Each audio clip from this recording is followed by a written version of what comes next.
Derrick Harmon, Xavier Watts, Josh Conerly. We're talking NFL draft prospects today on the Locked On NFL Scouting Podcast.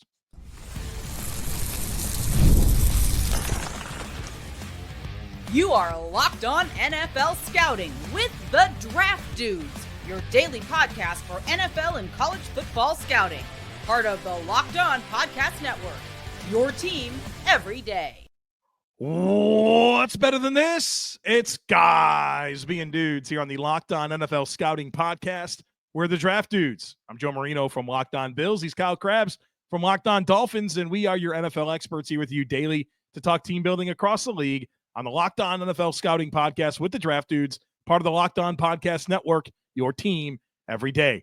Want to issue a big thank you, shout out, and welcome to our everydayers. Those of you who never miss a single episode, we appreciate y'all being here very, very much. This episode is brought to you by Prize Picks. Go to prizepicks.com/LockedOnNFL and use code LockedOnNFL to win $50 instantly when you play $5. Joe, happy Wednesday. Happy hump day. We're talking draft prospects with Josh Conerly Jr. and Derrick Harmon, a couple of Oregon Ducks, Xavier Watts, Notre Dame safety. But this just came across courtesy of Joe Ferreira. And I wanted to know if you were aware that for the first time since the merger, we have the potential for every playoff spot in the AFC to be locked up with 2 weeks left to play. Never happened before since the merger. Let's add an 18th week to the season, Kyle. That'll help it a lot. You need the Chargers to beat the Broncos, the Titans to beat the Colts, the 49ers to beat the Dolphins, and the Browns to beat the Bengals. If that happens, all 7 playoff spots will be clinched in the AFC by the end of week 16. I feel like you got a decent chance of that, except for I don't know about the Browns beating the Bengals. Titans, Colts with quarterback change. Drop the mic, Joe Marino. If I have a football over there, I would spike it if it was in my hand. But yes, thank you. I have one over there. Yeah, it's not conveniently located, but yeah. Old take Joe Marino pays off. You know what? I seem to remember that being a very unpopular opinion. Yeah, and look, I'm right and wrong about stuff all the time. I don't always spike the ball, and I don't always get everything right. But when I have a pretty good process, and I go in and I explain to you why this is a bad scheme fit, and it doesn't make sense to me, and then you just are so caught up with your fan goggles are so freaking thick that you can't understand the logic behind it, and you want to clown me. Well, yeah, we're going to spike the ball a little bit. When do we talk about how after all of the fighting with Packers fans, they're a third place team in their division? Boy. And they're going to be third too. Probably. Yeah. They're 2 games behind with 3 to play, both Detroit and Minnesota. Yeah. Surprised Matt LaFleur can't coach above, Stop. I was just joking. Green Bay's a good team. I would not. They are a good team. But you want to talk what golf versus love? You want to do that too? I mean, come on, Packers fans. All right. Yeah. You done? I mean, this is on you. I was prepared to talk about this. I just wanted to give you an opportunity to have your shine because your bold take for the Titans before the season started was that Will Levis was going to get benched voluntarily and Mason Rudolph was going to be the starting quarterback. Thank you. By choice by the coaching staff. Yep. Officially happened. Thank you. Okay. Well, let's get into not quarterbacks. Probably not a player that's going to be of interest to the Tennessee Titans given their defensive tackle room. Right. And where this player is projected to get drafted. But Derrick Harmon, defensive tackle from the University of Oregon, the number 1 seed in the college football playoff. This is a player who is 6'5", 310 pounds, redshirt junior, transferred from Michigan State to Oregon this year. Very disruptive player as far as penetration and being in the backfield, but needs to take the next step, I think, as far as finishing those opportunities. And a lot of it just really feels like coming under control a little sooner in some of his reps in those regards. But no question, this is a guy that can get into gaps and create some havoc. Yeah, I agree with that. Plays with really nice extension. I love the way he kind of attacks, and there's intent. Does a good job of working half a man. He's got a really good rip move. That's probably my favorite thing that I saw from him in terms of counters and moves was that kind of club rip, and just kind of has an impressive ability at 6'5", 310 to kind of work around edges and get himself free of contact, which is really good. I think that translates to being a playmaker at the next level.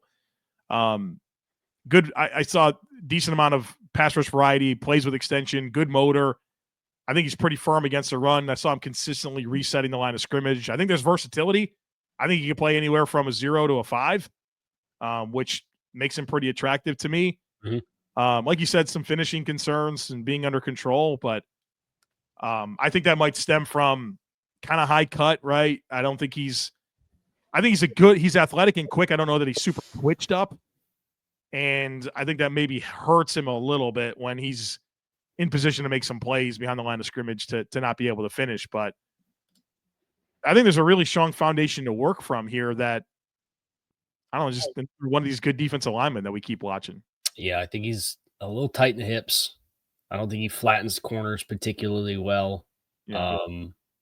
And I had in my notes that guilty of some high pads at times too. So those two things combined with not the loosest hips. I think he's more twitched up and more dynamic in straight line releases straight ahead than he is like laterally when it's time to mirror or flash, or you get somebody head up and they put a move on you and you have to kind of make a flash reaction and unlock your hips.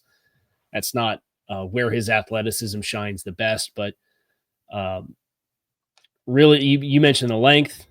I said has the raw quickness present to play as a gap shooting penetration player. Length and hand usage showcases the ability to stack and deconstruct blocks, and that feeds into exactly what you were talking about from an alignment versatility standpoint, where in pass rush situations on the nose, as a traditional 3 is a guy that's just going to fire into the B gap, and then playing over top of a tackle in a gap control front, like he showcased that ability. So really nice leap in his play this year at Oregon. I think it's unlocked a new level of his game as compared to who he was at Michigan State. I like him a lot. I got a late 1, early 2 on him. I think he's best as a 3 tech, though. Yeah, probably that's where I think he can make a lot of impact. I do think there's some limitations with him kind of living in that space. I think he's optimized when you move him up and down and try to play the situations to get him in his best spot. I think of him as a guy that, I mean, I can see the 3. I can see him in some of these hybrid front defenses. What are we calling the tree of, like, is it the Mike McDonald tree? Is that what we're calling it? It's called Mickey D's. Whatever that group is, kind of feels like this would be a useful player because they will tap into the versatility. And some people think like straight up nose. Like, I don't know if I'd play him. I don't want to him to live in the A gaps exclusively either, you know? So no.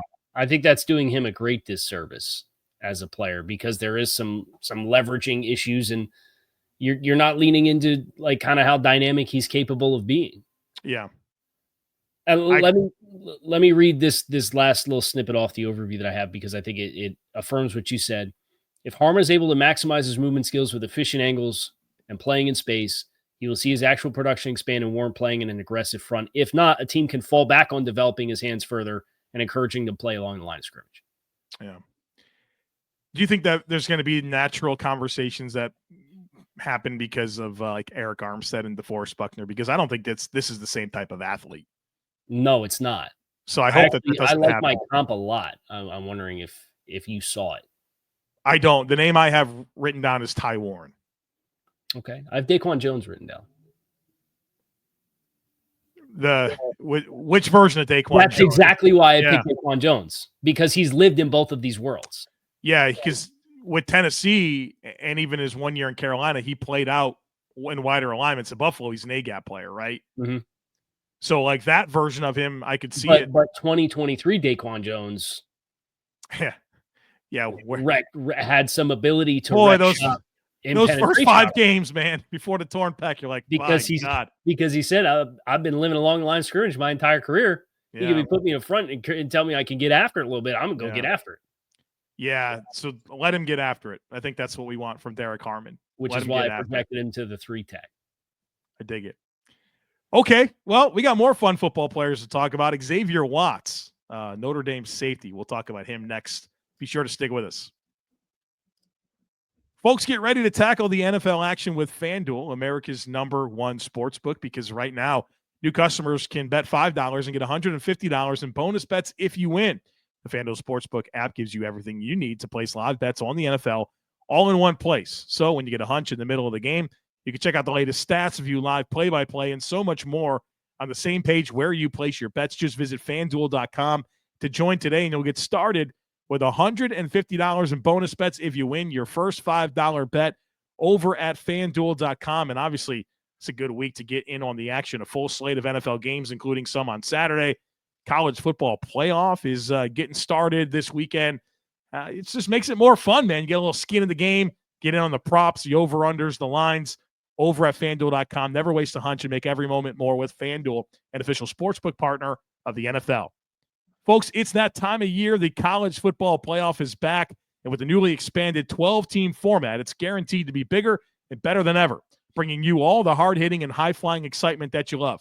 TNT Sports coverage of the college football playoff begins December 21st, starting with the college football playoff kickoff show presented by AT&T at 11 a.m. Eastern, leading into our first matchup, the Southern Methodist University Mustangs battling the Penn State Nittany Lions at noon.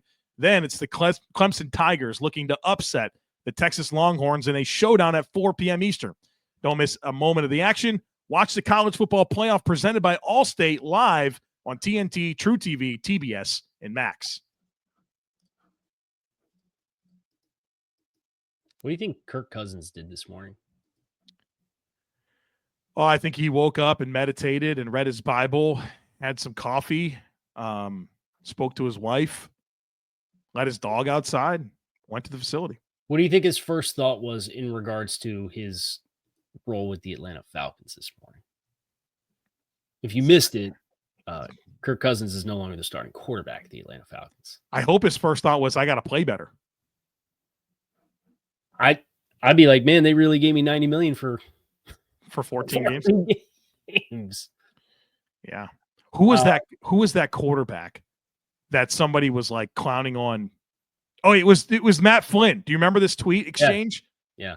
Somebody's like, remember when Matt Flynn stole X amount of dollars from the Seattle Seahawks? And he quote tweet, he's like, yeah, man, that was really cool. Yeah, sometimes I can't imagine they thought probably a quarterback that they really liked would have been there at 8 when they picked. And credit to them for having the foresight, but it does not make the contract look any better on the front end of it. Yeah. Now that we know that this is where the path's led.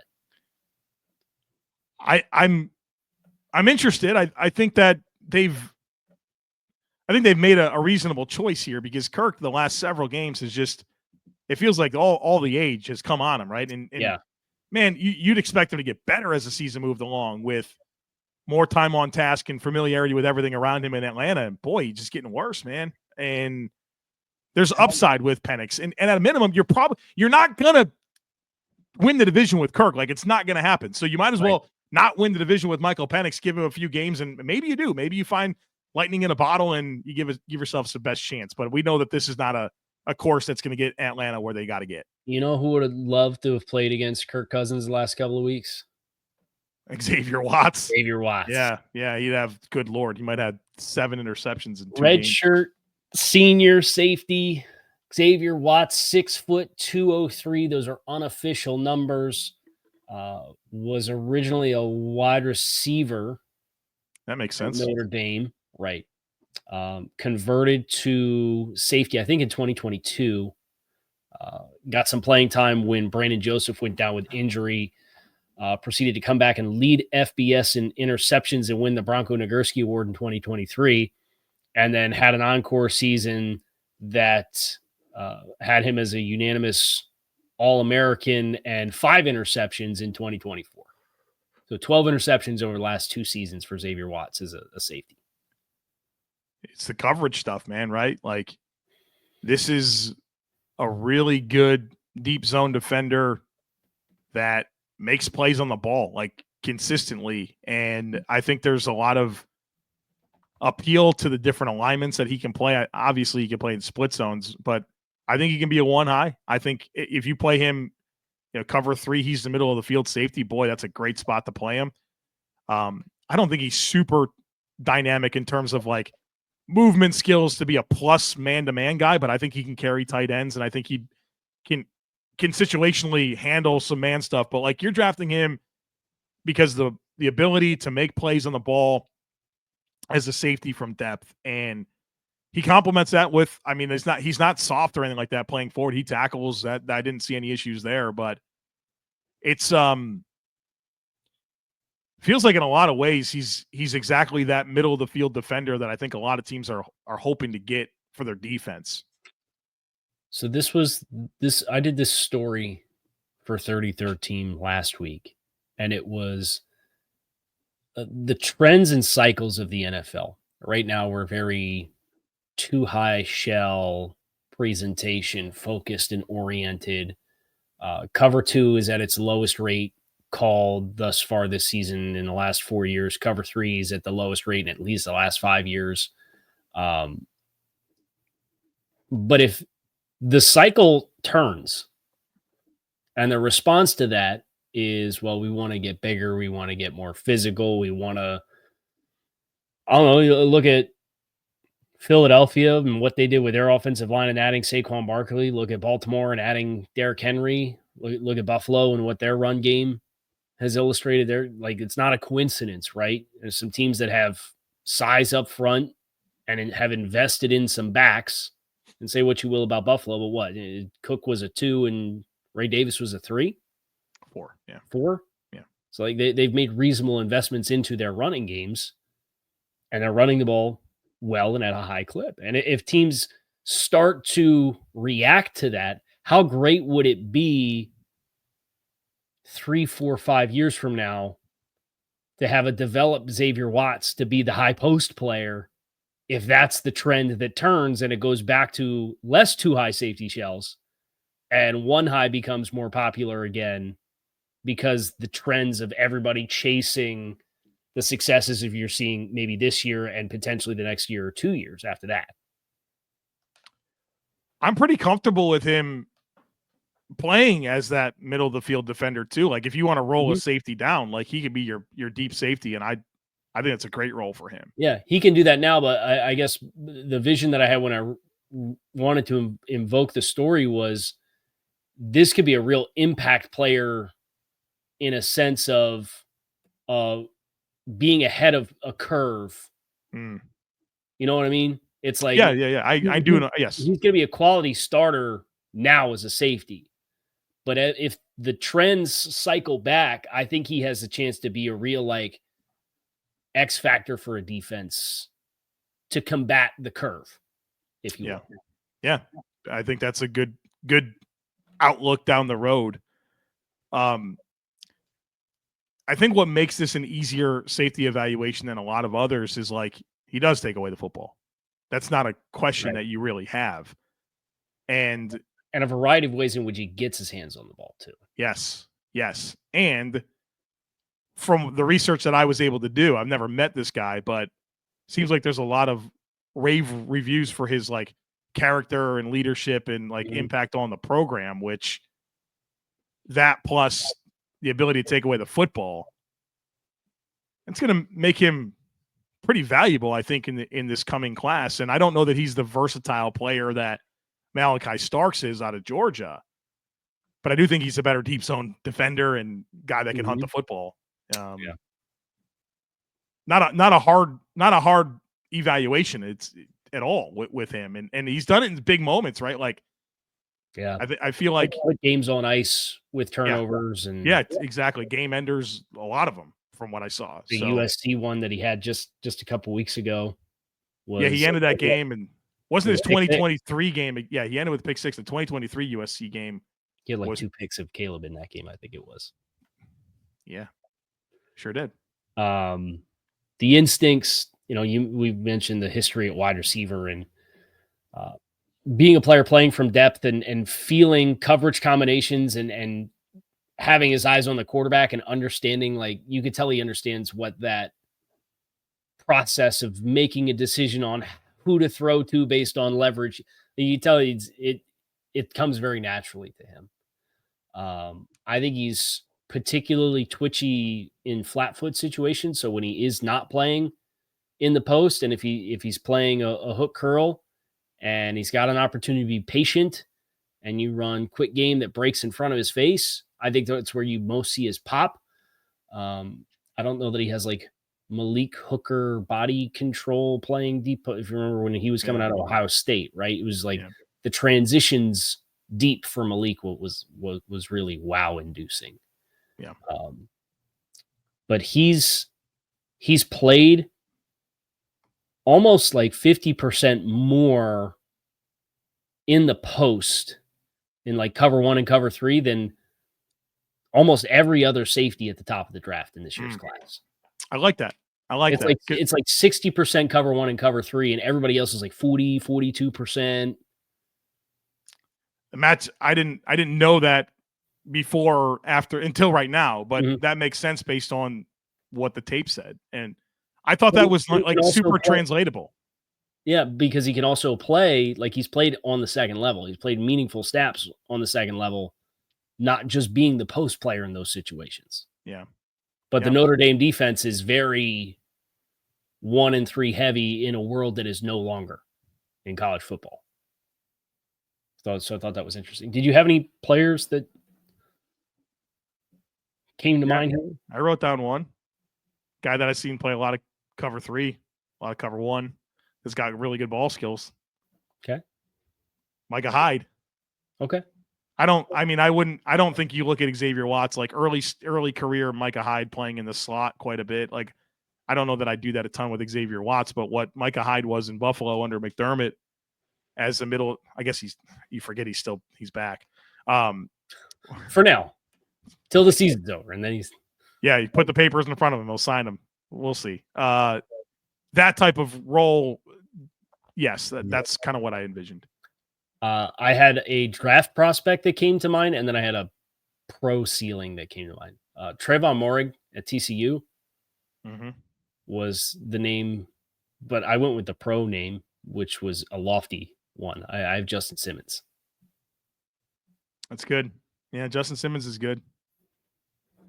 I don't hate that. Big time ball hawk. Big time ball hawk. I think similar builds, maybe similar conversations coming out as well. Yeah, I dig it. Speaking of dig it, got a tackle to talk about. Let's go. On the other side of it. Stick with us, folks. Today's episode is sponsored by Prize Picks. If you love watching the game, you're going to love Prize Picks, the easiest and most exciting way to play daily fantasy. Whether it's football, basketball, or any of your favorite sports, Prize Picks makes your holidays bigger and brighter. You can now win up to 100 times your money on Prize Picks. Plus, this holiday season, they're giving away $30 million in rewards during Picksmas and offering 2 free picks in December. And when your picks hit, Prize Picks makes it easy to cash out. You can get your money in as fast as 15 minutes. This week, I'm looking at Josh Allen more than 252.5 passing yards and Jamar Chase more than 89.5 receiving yards against Cleveland. Nobody's stopping that guy lately. It's quick, it's simple, and so much fun to challenge myself and my friends. So download the Prize Picks app today and use code LOCKEDONNFL to get $50 instantly after you play your first $5 lineup.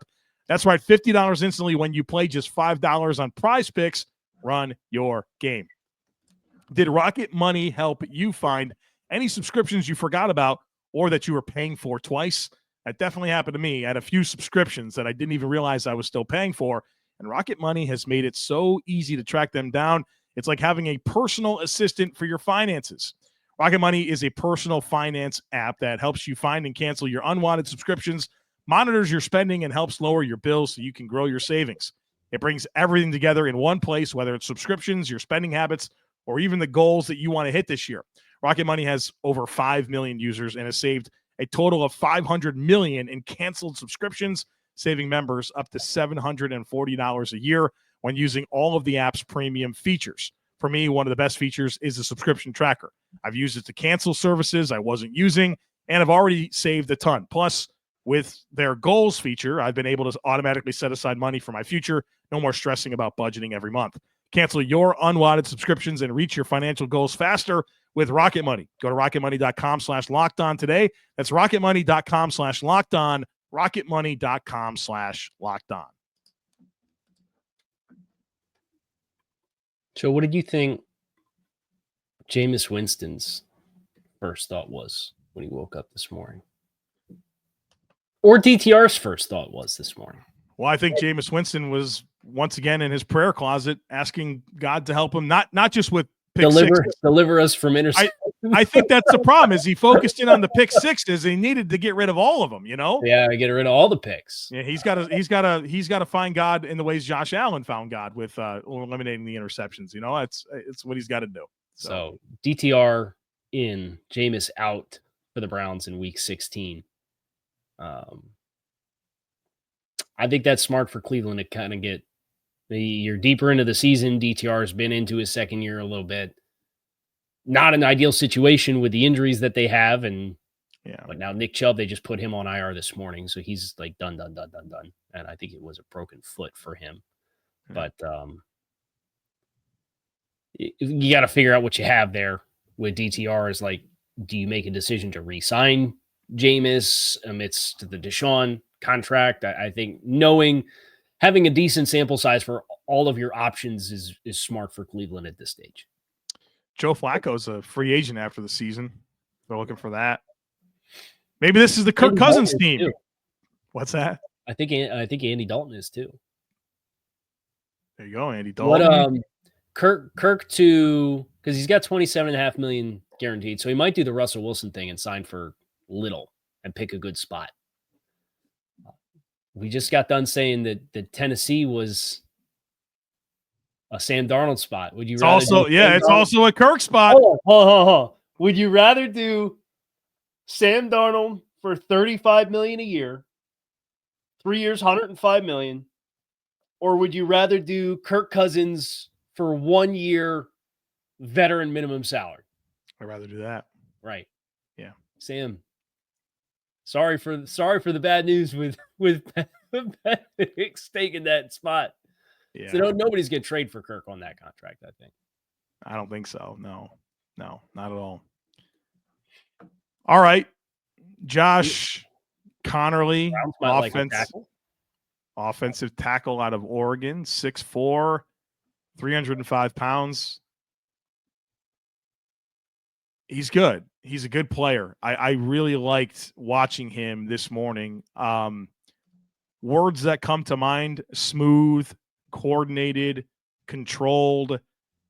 I like him a lot in pass protection. He mirrors, he redirects, he gets hands-on, he recovers. His ability to find surface area and drive rushers beyond the pocket. I mean, he's just a controlled, coordinated, smooth technician in pass pro. And I think that's one heck of a foundation to start with, because I've watched some of these other tackles and boy, they don't have the feet. They don't have the feet. Yeah, this guy does. Yeah, he's got the feet. Heck of an athlete, yeah. The last snippet from my tail of the tape from his report, I don't know if it's got published yet or not. This is a loose mover with fluid hips, quick feet, good initial punch power, and the mirror skills necessary to sustain fits both in pass protection and the run game, even if he is currently missing the raw power that would make him a dominant force on the edge in vertical release situations. I've been fortunate to have some conversations with Aaron Kromer, Bill's offensive line coach, and this is a type of player that I can apply a lot of those lessons that I've learned from him to a player, where you're going to watch Josh Conerly, you're going to see movement skills, you're going to see all the things we just said, but you're not going to see a dominant run blocker, right? You're not going to see a big-time people mover. And one of the questions that I've asked Aaron Kromer in the past is like, how much do you care about finishing, right? You see people talk about finishing blocks and really creating a ton of displacement. And Kromer will tell you that he doesn't care at all about that. He says, what I care about is that your hands are in the right place, that your feet are on the right places, and that you're rooted in the ground so that you could be where we need you to be. Like, there's diminishing returns on finishing. More than likely, you're probably going to finish somebody into one of your teammates and they're going to blow out their knee. It's like, I don't need that. I need your hands to be what they're supposed to be, where your feet are supposed to be, and for you to be rooted in the ground. That's Conerly, right? He doesn't rely on momentum. He's a guy that sits on his hips and plays with great control and coordination. And no, he's not like driving. It's not Tevin Jenkins. It's not Dan Feeney, right? It's not any of those players, but he's a good positional blocker that plays with good technique. And I like the way he fits. I like the way he's rooted. I like the way he sits on his hips. Like, this is like respectfully, finally a good tackle to watch. Yeah. I like him more than Kelvin Banks from Texas. 100%. Yeah, that's not That close to me. feels very, very controversial of a take, but he's not a leaner in the same way that you're watching a lot of these tackles, and they're trying to maintain width of the pocket and protection, and their shoulders are way out over top of their toes.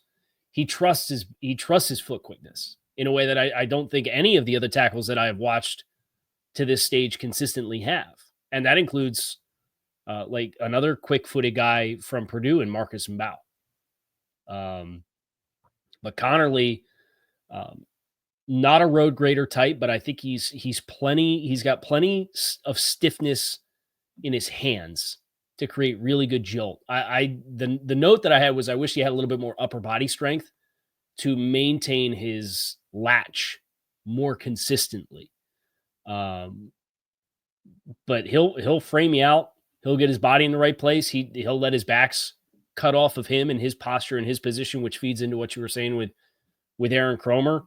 When he flips the switch and gets out on the edge, when they run perimeter scrub stuff, he's a little sloppy getting out of like setting and inviting a pass rusher upfield with their screen game stuff. Yeah. But when he climbs to the second level, when they go pin and pull or crack toss and he's pulling out to the numbers, he's got really good body control and gracefulness to be able to get out there and square up and attack a second level defender or a space defender. That's a much smaller player. When he's on backside, he can get through trash and get up to linebackers that are aligned on outside shoulder of his guard. So when he's in a deficient leverage position on backside for second level play, he can still showcase the ability to get up there and get like there's a lot of really good here for a player that I think can maybe get a little stronger in his upper body and can continue to refine his angles and his footwork getting out of the blocks when he's got to hit those longer landmarks. But he's got it all, I think. Yeah, I don't know why there's not been more conversations about him. I mean, everyone's kind of seen my own personal journey scouting this class. I've been begging for a tackle that's interesting, right? Like, this is it. I suppose he's got sufficient arm length. I didn't watch him thinking, wow, this guy's got vines, but I didn't watch it thinking, you're deficient. So, So he graded the same for me as Will Campbell did at guard. Makes sense. Yeah. If I was grading Will Campbell at tackle, he would not grade as high as he did at guard. And I always try to put everybody like on the ranking, like I'll list what I have them graded as, but like you don't really get into the weeds of like, oh, Will Campbell's an 83 in a first round grade, but only as a guard versus tackle. You just see, okay, I have him listed as a guard and he's an 83. Yeah. Right. Right. But if I were to put him on as a tackle, he'd probably be a late 1, early 2 and like an 81 instead of an 83. And Conerly came in at an 83 for me.